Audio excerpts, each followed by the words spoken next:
After the trial and after the hung jury, Mr. Pafford and I had a discussion about what we as an office, the Kern County District Attorney's Office, could do to address the issue of bullying in schools. And you've probably all heard me say at one media event or another, or at one press conference or another, that by the time my office is involved, it's really too late. And what I mean by that is the crime's been committed, and all we're left with is reacting to the fact that crime has been committed, and we assume our roles as prosecutors in the case. And so this case is really no different than that. The defendant, who was bullied at one point in his life, went and got a gun, and he took that gun to school, and he used the gun in a way that I guess you could call to settle the score in a way that society deems unacceptable. Bowe Cleveland and his family will have to live with the aftermath of that. After Mr. Pafford, we decided to explore if there were any avenues available that the office could get involved in a more proactive manner to address the issue of bullying. And in doing so, we talked to our two truancy attorneys who are very active in the schools here in Kern County, and we researched existing programs rather than reinvent the wheel. And what we found out, or what we learned, we'll go through a training. It's a 2-day training program, and then we meet every other week at the school site where we're working. We meet with a group of 10 to 12 students who have been identified by the school or volunteered to be mentors. And you know, as we all know, bullying, that doesn't happen in front of adults. You know, adults might step in to stop it or to do something, but it happens, you know, in the restroom at school or on the playground or wherever. So these kids have received training to intervene and talk to the students and try to you know, encourage them to go in a positive direction rather than, you know, in a direction that ends up in a child being bullied. So the meetings, it's my understanding that they'll take place. The facilitator will, the kids will say, well, this week this happened, X, Y, and Z, and we'll talk about strategies which maybe we can help them deal with a situation that might come up in the future. So I'm really actually very excited about this program, and I'm encouraged that there are programs like this. And I know you're going to ask me, so I'm going to tell you before you ask that this program actually was not in existence at Taft Union High School at the time of the shooting, but since then, actually, I believe it was December of 2013, about a year after the shooting, that this program was initiated. And is this something where the facilitators will talk to the perpetrator as well as the victim to try to de-escalate the situation? Is that the idea? No, because that's not my understanding of the idea. I mean, if it's something bordering on the criminal, you know, we would have an obligation to go to school counselors who have been trained. But I think it's really helping the students to intervene in a meaningful way. And you know, even at the elementary school level, you know, it's sad to think that bullying exists in that age group, but it does. It may take a different shape or form than at the high school level, but it does. Is this something that you have to budget extra for, or is this something you can already roll into existing programs? No, there's not going to be any existing cost to the office. We're really doing it on a volunteer basis, and the meetings, we envision the meetings being either before work, during the lunch hour, sometimes after work, but it won't be any additional cost to the county. Any other programs similar in the country that you know of, and are they having success with it? Yes, there are similar programs, and that's what was interesting to us. And the fact that this one was in existence was helpful to be able to move into it. It probably will happen at the beginning of the next school year, 2015-16 school year, but there are several programs nationwide that have different and varying degrees of success. This one just happened to be in place, and Mr. Pafford actually had a contact with the Rosedale School District, and since then we've had more meetings, and you know, we're excited about this. It's, you know, something that we can do in a positive way, I think. Last question I have about it. Are you getting some positive feedback and positive response from the students in the schools? Well, I don't know how fully rolled out the program is, but if it is, are you getting some good feedback? The program has been in existence for, gosh, 3, 4 years? 9 to 10 years in the Okay. county. 9 to 10 years, and all I can tell you is that they showed us a video, and the students on the video seemed to be very positive. Those were the ambassadors, the Safe School ambassadors, and you know, they were positive. But we, you know, obviously this is the beginning of this endeavor, and you know, we'll in a year come back and ask me, and I'll be able to tell you. So the 10 to 12 kids you're meeting with every other week, are these the victims of the bullying, or No. these kids that you want to help combat the issue? That's Okay. what they are. They're the kids who just are. They're either volunteering to do this, or maybe they're being contacted by a teacher and say, you know, the teacher would say, hey, you know, this is something you might be interested in, and they basically are.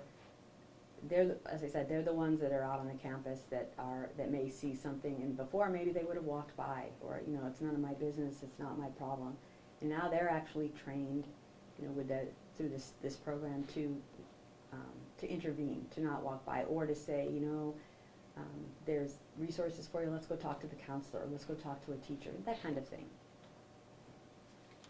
What message does this sentence send to the community about bullying? This program. No, the sentence. Oh, the sentence, I'm sorry. You know, I don't know if it's so much a anti-bullying message. You know, the message is really, if there is a message, the one that in every case, you know, you commit a crime, there are consequences for that, and you are going to be prosecuted to the full extent of the law, and, you know, that's what I would say is the message, if there is one. Bryan Oliver wasn't treated any differently than any other individual in like circumstances, you know, who takes a loaded shotgun into a classroom full of students and starts shooting.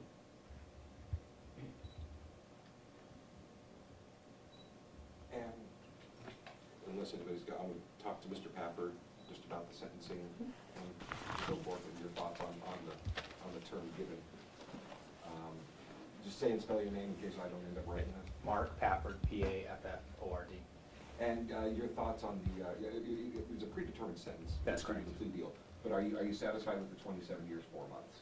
I think was a fair resolution after the trial. What drove you to, did they come to you asking for the deal, or was this something that said, okay, we had the mistrial, let's reassess? How did we come to get the plea deal? Well, after we talked to some of the jurors about the case, we just realized that there could be some difficulties in retrying the case, and so Mr. Cadman and I just discussed a possible resolution. Is he, as I understood it when the sentencing guideline was set out by Judge Lua at the mistrial, is he eligible for parole in 13 years, or does he have to serve? It depends. The law changed about 2 years ago when it comes to juveniles on the crimes they commit.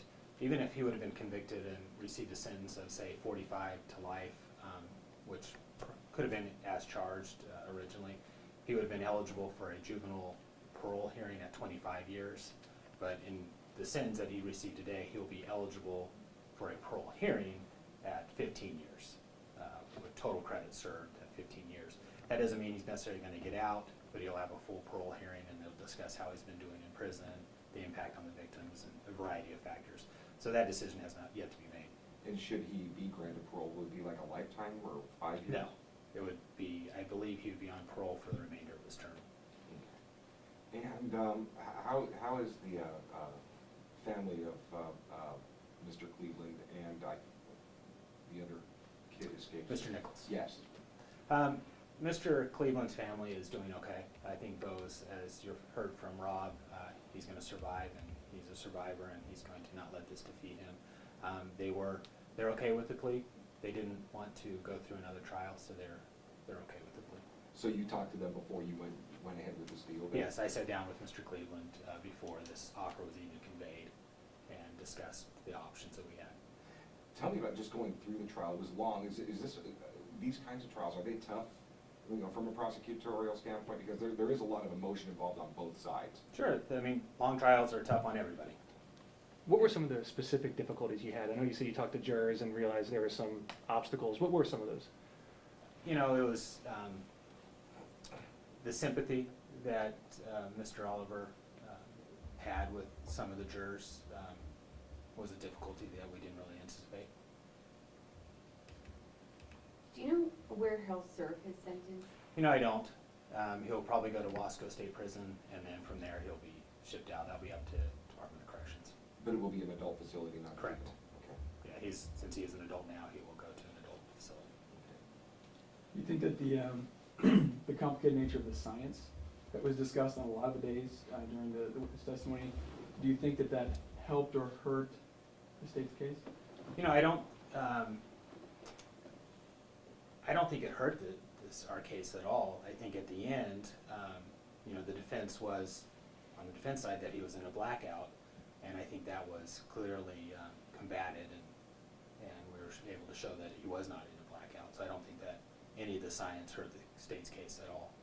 I know much was made in the trial about the cost of Mr. Mahandi, and even a couple jurors talked about that surprised them. Or Sure. Is that something that you think worked against you? Is that something you think you should have got someone less expensive? Your thoughts on that? Well, just so everybody understands, Dr. Mahandi wasn't retained until after, or at least hired until after the defense put on their, or put forth their defense.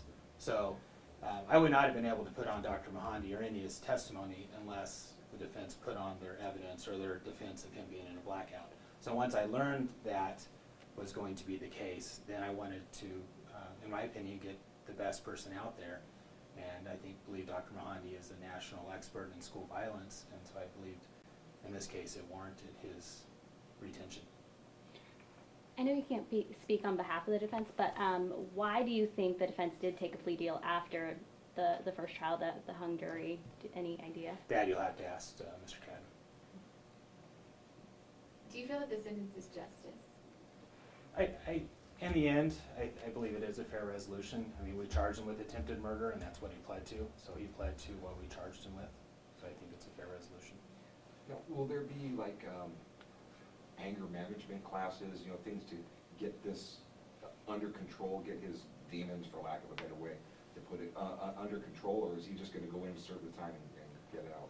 You know, that I hope he does get the help he needs in the Department of Corrections, but again, that'll be up to himself what he'll seek out in prison and Department of Corrections. But I hope he does receive some help. But there are programs available if he avails himself to them. That's my understanding. Do you believe he's remorseful for what he's done? Again, you would have to ask Mr. Oliver on that. Let's go back to the day that the hung jury was announced. Had you ever been through a situation like that before, where there was a second round of closing arguments, kind of out of the normal procedure, and then you had to put it together in an hour, essentially? That's the second time I've done a second closing argument in a case. The first one was probably 4 or 5 years ago. It was a homicide case. It's pretty unusual. It is unusual. Yes. And, okay, just to kind of follow along with that, Judge Lua allowed that just so you could theoretically get more information to the jury to get them to push their decision one way or the other? I can't remember when that law came into effect, but it's been a few years ago, probably 4 or 5 years ago, that the judges could allow attorneys to make a second argument just to give assistance to the jury, I guess. Because I'd never heard of that before. When he did that, I'm like, never heard. Okay, so I'm just kind of curious about that. Was there ever any second guessing with the charges after the trial? Because some of the jurors said that they thought they couldn't sentence him because it would mean a life term, and they couldn't justify that. Was there ever any second guessing or? No, because A, he pled to what we charged with ultimately, and B, you know, jurors are not supposed to consider punishment or sympathy, and they're instructed on that issue numerous times. When we spoke with some of the jurors afterwards, they said, it seemed like you also said sympathy was a big role in that. And they didn't talk as much about the science or the blackout, at least on their feeling of making a decision. How do you deal with that when making your argument or when presenting the case? Well, we just hope to have confidence in the jury system that they'll follow the law. With the parole hearing, will you go when he's eligible for parole? Are you part of that at all? No, I won't be a part of that. The family will be able to go, and they will be notified when his parole date comes up. On that issue, we have a dedicated lifer attorney. The Board of Supervisors gave us funding for that 2 years ago, and that attorney, his job is to go to every lifer hearing throughout the state at every prison And we notify the victim's family. We're very aggressive in trying to contact them years later. So we will send, and we'll be notified of the hearing like any other. Well, he's not a lifer. That's true. But I assume that we'll be notified, and if the victim's family wants our presence at that hearing, then we'll have an attorney who's used to handling those types of hearings, because it's a determinate term, but yet he's eligible at 15 years, so I'm sure there'll be some type of hearing. So, well, Mr. Pafford might not necessarily be, or Mr. Cooper might be the attorney who would be handling that. So. And with the parole board, is it any different with the youth hearing than it would be a normal parole hearing? I think some of I'm not 100% sure on that. I think some of the factors are different. I think they take a little more weight into how he's doing it in prison, but I'm not sure 100% of the details. During the trial, you mentioned that he retaliated out of perceived bullying, and you characterized it more as kind of teasing. Do you believe now that he was bullied, or did it fall to a lesser level than that? He was bullied at different times. So bullying is such a hard term to define. Sure. But I do believe he was and had been bullied in his time at school.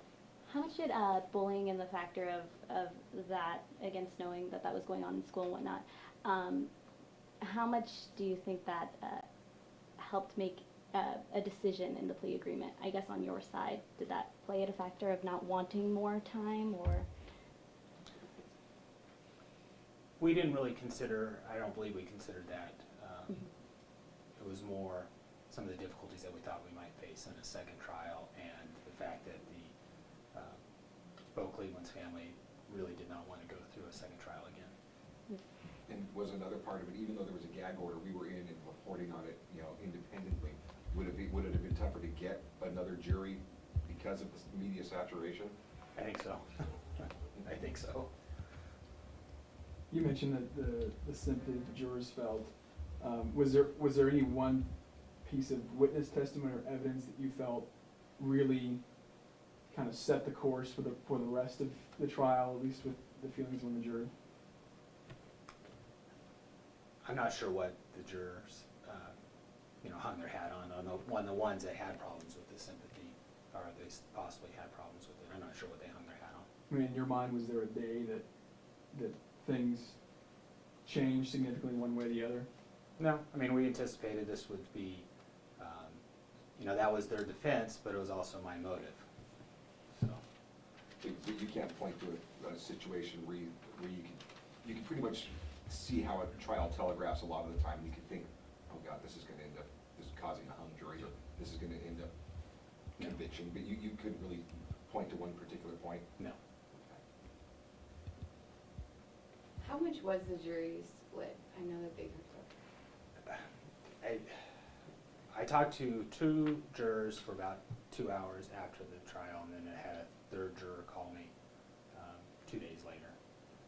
It was kind of all over the board. I think that they were trying to reach a resolution by reaching a compromise of sorts, but I'm not sure the exact numbers at different times.